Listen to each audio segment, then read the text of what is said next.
Hello dear students, अपनी पिछली video में हम लोगों ने पढ़ा था पाउली का अपवर्जन नियम। ये भी जाना था कि पाउली के अपवर्जन नियम को अपवर्जन नियम क्यों कहते हैं। अपनी आज की इस वीडियो में हम लोग पढ़ने जा रहे हैं हुंड का नियम और जानेंगे कि हुंड के नियम को देने की ज़रूरत क्यों पड़ी। हुंड के कुछ नियम के कुछ एग्जाम्पल्स भी हम लोग आज की इस वीडियो में देखेंगे। ठीक है, तो स्टार्ट करते हैं हुंड का नियम। हुंड्स लॉ, हुंड का नियम।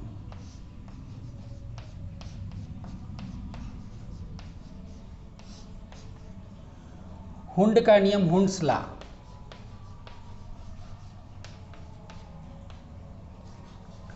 हुंड्स लॉ, हुंड का नियम। हुंड का नियम क्या है, ध्यान देंगे।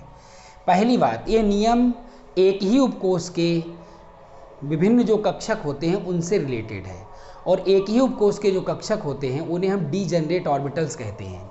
जैसे कि हमारे पास एक पी उपकोष है, ठीक है। कौन सा उपकोष है, ये हमारे पास पी उपकोष है। इसकी तीनों जो ऑर्बिटल्स हैं वो डीजेनरेट ऑर्बिटल्स हैं। डीजेनरेट ऑर्बिटल्स, डीजेनरेट ऑर्बिटल्स हैं, जिन्हें हम हिंदी में अपभ्रष्ट कक्षक भी कहते हैं। अपभ्रष्ट कक्षक कौन होते हैं? अपभ्रष्ट कक्षक जिनकी ऊर्जा समान होती है, समान ऊर्जा। समान ऊर्जा वाले, सेम एनर्जी वाले, सेम एनर्जी के जो कक्षक होते हैं, ऑर्बिटल्स होते हैं, उनको हम क्या कहते हैं? अपभ्रष्ट कक्षक कहते हैं। और ये हमारा पी उपकोष है। तो हुंड ने ये बताया कि किसी भी उपकोष के किसी भी कक्षक में, ध्यान देंगे, किसी भी उपकोष के किसी भी कक्षक में इलेक्ट्रॉनों का युग्म तब तक संभव नहीं है जब तक कि प्रत्येक कक्षक में एक एक इलेक्ट्रॉन ना भर जाए। क्योंकि अब जैसे देखिए यहाँ पर पी उपकोष है, अगर आपको बोला जाए कि 4 इलेक्ट्रॉन आपको भरने, मान लीजिए किसी को ये नियम ना पता हो और उससे कहा जाए कि एक कक्षक में अधिकतम 2 इलेक्ट्रॉन रह सकते हैं विपरीत चक्रण के, और उससे कहा जाए कि आप इन 3 ऑर्बिटल्स में 4 इलेक्ट्रॉनों को भर दीजिए, तो वो इस तरह से भरेगा 1 2 3 और 4। वट ये रॉन्ग हो जाएगा, ये तरीका बिल्कुल गलत हो जाएगा। इस तरह से इलेक्ट्रॉनों को किसी उपकोष में नहीं भरते। अगर आपको 4 इलेक्ट्रॉन्स को फिल करना है तो आप किस तरह से फिल करेंगे? 4 इलेक्ट्रॉन्स को फिल करना है तो एक इलेक्ट्रॉन यहाँ पर, दूसरा यहाँ पर, तीसरा यहाँ पर। जब 3 इलेक्ट्रॉन भर जाएंगे तो 4th इलेक्ट्रॉन को पेयर अप किया जाएगा। तो ये बिल्कुल करेक्ट है, ये करेक्ट है, अंडरस्टैंड। और ये बिल्कुल रॉन्ग है। तो हुंड ने क्या बताया, ये जैसे ये पी उपकोष है, तो किसी भी उपकोष के किसी भी कक्षक में, ना इसमें ना इसमें ना इसमें, इलेक्ट्रॉनों का युग्म अर्थात जोड़ा अर्थात पेयर, इलेक्ट्रॉन पेयर तब तक पॉसिबल नहीं है, तब तक संभव नहीं है जब तक कि प्रत्येक कक्षक में एक एक इलेक्ट्रॉन ना भर जाए। जब प्रत्येक कक्षक में एक एक इलेक्ट्रॉन भर जाएगा तो इलेक्ट्रॉनों की पेयरिंग स्टार्ट होगी। जैसे कि आपने अपने घर पर दावत की, लाइन में लोग पंक्ति में बैठे हुए हैं, तो ये नहीं कि आगे वाले के लिए ही आप पूड़ियाँ परोसते रहेंगे, ऐसा नहीं करना है। आपको क्या करना है, सभी को एक बार परोस देनी है और उसके बाद दोबारा में फिर से देना, जहाँ से स्टार्ट किया था वहीं से फिर से स्टार्ट करेंगे। ये तरीका होना चाहिए। ये थोड़ी कि आगे अगर आपके 4 दोस्त बैठे हुए हैं तो उन्हीं को खिलाए पड़े, बाकी लोग देख रहे हैं, ये गलत तरीका है। तो हुंड ने यही बताया कि किसी भी उपकोष के किसी भी कक्षक में इलेक्ट्रॉनों का युग्म अर्थात इलेक्ट्रॉन पेयर तब तक पॉसिबल नहीं है जब तक कि प्रत्येक कक्षक में एक एक इलेक्ट्रॉन ना भर जाए। जब प्रत्येक कक्षक में एक एक इलेक्ट्रॉन भर जाएगा तो इलेक्ट्रॉनों का युग्मन प्रारंभ होगा। क्या प्रारंभ होगा? इलेक्ट्रॉनों का युग्मन प्रारंभ होगा। तो हुंड ने क्या बताया, किसी भी उपकोष के, अभी और भी बातें हैं इस रूल से रिलेटेड, किसी भी उपकोष के, बहुत ध्यान देंगे, एक एक शब्द पर ध्यान देंगे, केमिस्ट्री में हर शब्द महत्वपूर्ण होता है। किसी भी उपकोष के, किसी भी उपकोष के किसी भी कक्षक में, किसी भी कक्षक में इलेक्ट्रॉनों का युग्म तब तक संभव नहीं है तब तक संभव नहीं है जब तक प्रत्येक कक्षक में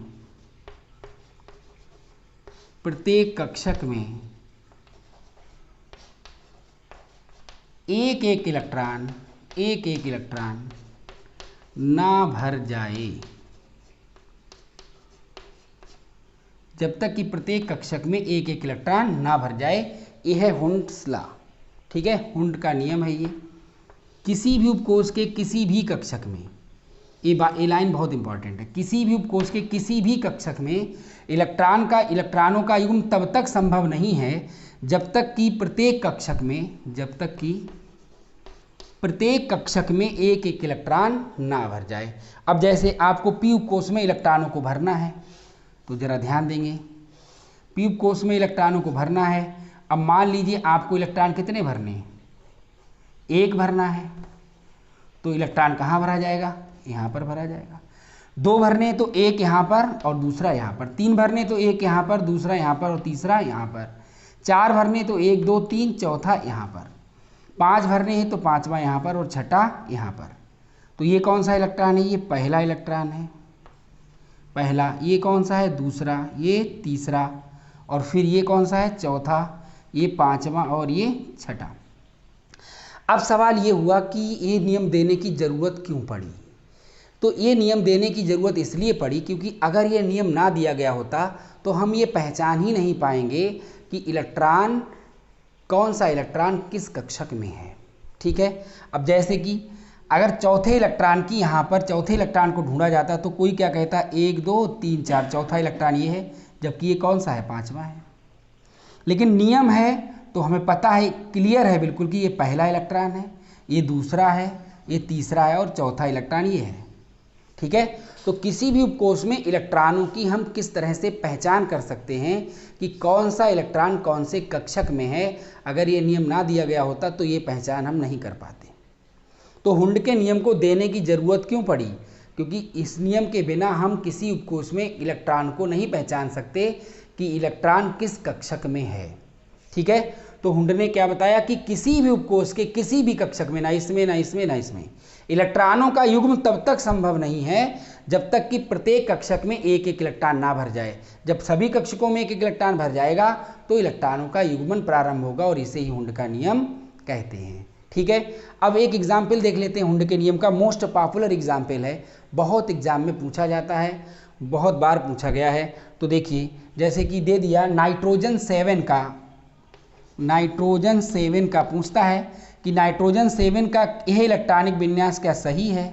कौन सा इलेक्ट्रॉनिक विन्यास, 1s2 2s2 2px2 और 2p/1 और 2pz0, ठीक है। क्या यह इलेक्ट्रॉनिक विन्यास सही है। तो यहाँ पर देखिए, ये जो यह उपकोष है इसमें 2 इलेक्ट्रॉन है, इस यह उपकोष में कितना इलेक्ट्रॉन है, 2 इलेक्ट्रॉन है। और जो यहाँ पर पी उपकोष है जिसमें 3 कक्षक हैं, इसमें px में इन्होंने 2 भर दिए और py में 1 भर दिया और ये खाली पड़ा हुआ है, ठीक है। तो ये इलेक्ट्रॉनिक विन्यास क्या सही है, आप लोग कमेंट बॉक्स में बताइए, वीडियो रोक करके, और फिर आगे देखिए, वीडियो रोकिए और उसके बाद कमेंट में कमेंट करिए कि यह सही है या गलत है। तो हुंड के नियम के अनुसार यह इलेक्ट्रॉनिक विन्यास बिल्कुल गलत है। क्यों गलत है, क्योंकि ये हुंड रूल को फॉलो नहीं कर रहा है। हुंड रूल क्या कहता है, प्रत्येक, अब जैसे यहाँ पर पी उपकोष में कितना इलेक्ट्रॉन है, 2 और 1 3 इलेक्ट्रॉन है, तो होना क्या चाहिए था, px में 1 होता, py में 1 होता और pz में 1 इलेक्ट्रॉन होता, ठीक है। तब ये इलेक्ट्रॉनिक विन्यास सही था। लेकिन इन्होंने क्या किया कि 2 इसमें भर दिए, 1 इसमें भर दिए, ये बेचारा भूखा है, 2 इसको दे दिए, 1 इसको दे दिया, ये बैठा अकेला घूर रहा है कि हमको भी कुछ मिल जाता। तो यहाँ पर आप देखिए, इसको 2 इलेक्ट्रॉन, इसको 1 इलेक्ट्रॉन, यहाँ पर 0, इसलिए इलेक्ट्रॉनिक विन्यास गलत है। हुंड के नियम के अनुसार एक क्या होना चाहिए था, हुंड के नियम के अनुसार ये होना चाहिए था इस तरह से, जैसे 3 इलेक्ट्रॉन है तो 1 यहाँ, 1 यहाँ और 1 यहाँ, तब ये सही माना जाता। लेकिन यहाँ पर इन्होंने इस तरह से इलेक्ट्रॉनिक विन्यास गलत दे दिया, ठीक है। तो ये पूछा जाता है सवाल कि नाइट्रोजन 7 का यह इलेक्ट्रॉनिक विन्यास सही है या गलत है, बहुत इंपॉर्टेंट है, बहुत पूछा जाता है एग्जाम में, इस क्वेश्चन को बहुत ज़्यादा पूछा गया है। तो हुंड ने क्या बताया कि किसी उपकोष के किसी भी कक्षक में इलेक्ट्रॉनों का युग्म तब तक संभव नहीं है जब तक कि प्रत्येक कक्षक में एक एक इलेक्ट्रॉन ना भर जाए। जब प्रत्येक कक्षक में एक एक इलेक्ट्रॉन भर जाता है तो इलेक्ट्रॉनों का युग्मन प्रारंभ होता है और इसे ही हुंड का नियम कहते हैं। हुंड के नियम का ही एक रहा एग्जाम्पल। और इस तरह से आप डी में भी भर सकते हो, किसी में भी भर सकते हो। जैसे डी उपकोष है, डी में कितने कक्षक होते हैं? 5 कक्षक होते हैं। तो 5 कक्षक होते हैं, ये इसको 0 लिख लीजिए, -1 -2 +1 +2। अब जैसे यहाँ पर पहला इलेक्ट्रॉन भरना तो यहाँ भरेगा, दूसरा यहाँ, तीसरा यहाँ, चौथा यहाँ, पाँचवा यहाँ, छठा, सातवां, आठवां, 9वां और 10वां। अब इलेक्ट्रॉन भरे, आपसे किसी ने पूछ लिया 8वां इलेक्ट्रॉन कौन सा है, तो आप तो 2 2 4 2 6 2 8 ये बता दोगे, लेकिन ये 8वां नहीं है। 1 2 3 4 5 6 7 8, 8वां इलेक्ट्रॉन ये है। 8वां इलेक्ट्रॉन कौन है? ये है 8वां, ये इलेक्ट्रॉन है, ये वाला, ठीक है ना। 1 2 3 4 5 6 7 8, 8वां इलेक्ट्रॉन ये है। तो हुंड ने अगर नियम ना दिया होता तो हम यही नहीं पता कर पाते कि किस उपकोष में, किसी उपकोष में कौन सा इलेक्ट्रॉन किस कक्षक में मौजूद है, ठीक है। तो हुंड का नियम इसलिए देना पड़ा। ये रहा हुंड के नियम का एग्जाम्पल। इस हिसाब से अगर हम बात करें तो एस उपकोष में एक कक्षक होता है, तो इसमें सेकेंड इलेक्ट्रॉन की पेयरिंग होगी। पी उपकोष में 3 कक्षक होते हैं, 3 कक्षक होते हैं, तो 1 2 3 और चौथे इलेक्ट्रॉन की पेयरिंग होगी 4th इलेक्ट्रॉन की, ठीक है। और डी उपकोष में 5 कक्षक होते हैं, तो कौन से इलेक्ट्रॉन की पेयरिंग होगी? 5th इलेक्ट्रॉन की, सॉरी 6th इलेक्ट्रॉन की, 6th इलेक्ट्रॉन की पेयरिंग होगी 1 2 3 4 5, ठीक है। और नाइट्रोजन एफ उपकोष में कितने हैं?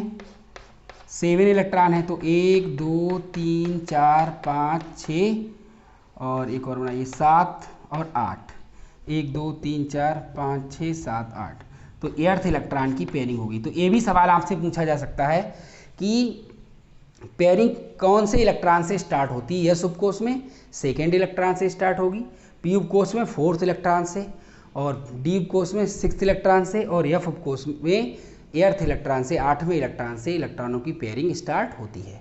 तो ये रहा हुंड का नियम। हुंड का नियम क्या है आप लोगों ने अच्छी तरह से समझ लिया होगा। हुंड के नियम को देने की क्यों ज़रूरत पड़ी, हुंड के नियम के क्या एग्जाम्पल्स हैं। तो आज की वीडियो में हमने सीखा हुंड का नियम, और अगली वीडियो में हम एक नए टॉपिक के साथ मिलेंगे। आज के लिए इतना ही। व्यस्त रहिए, मस्त रहिए, स्वस्थ रहिए। That's all.